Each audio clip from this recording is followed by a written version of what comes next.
রাসূল সাল্লাল্লাহু আলাইহি ওয়াসাল্লাম ছোটবেলা থেকে মেষ চড়াতেন, ছাগল চড়াতেন। বুখারী শরীফের বর্ণনায় একটি হাদিস এসেছে, আন আবি হুরায়রা রাদিয়াল্লাহু তাআলা আনহু قال قال النبي صلى الله عليه وسلم মা বাসাল্লাহু নাবিয়্যা ইল্লা রাআল গনাম। হযরত আবু হুরায়রা রাদিয়াল্লাহু তাআলা আনহু হাদিসটি বর্ণনা করেছেন। তিনি বললেন, বিশ্বনবী মুহাম্মদুর রাসূলুল্লাহ সাল্লাল্লাহু আলাইহি ওয়াসাল্লাম বলেছেন, পৃথিবীতে এমন কোনো নবী ছিল না, পৃথিবীতে এমন কোনো রাসূল ছিল না যারা মেষ চড়াই নাই, যারা ছাগল চড়াই নাই। সুবহানাল্লাহ। অর্থাৎ আল্লাহ তাআলা পৃথিবীতে যত নবী রাসূল প্রেরণ করেছেন, সকল নবী রাসূলদেরকে দিয়ে মেষ চড়িয়েছেন, ছাগল চড়িয়েছেন।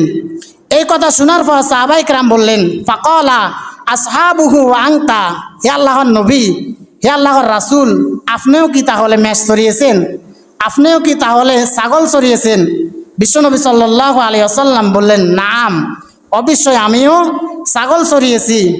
কুনতু আরআহা আলা করারিতা লিআহলি মক্কা, আমি অল্প কিছু টাকার বিনিময়ে মক্কাবাসীদের ছাগল চড়াতাম। আমি অল্প কিছু টাকার বিনিময়ে মক্কাবাসীদের বেড়া চড়াতাম। আর প্রত্যেকটি নবীকে দিয়ে আল্লাহ তাআলা মেষ চড়িয়েছেন যাতে করে তারা ধৈর্যশীল হয়। সুবহানাল্লাহ। তাহলে পৃথিবীতে যত নবী রাসূল এসেছেন, সকল নবী রাসূলরা মেষ চড়িয়েছেন, ছাগল চড়িয়েছেন।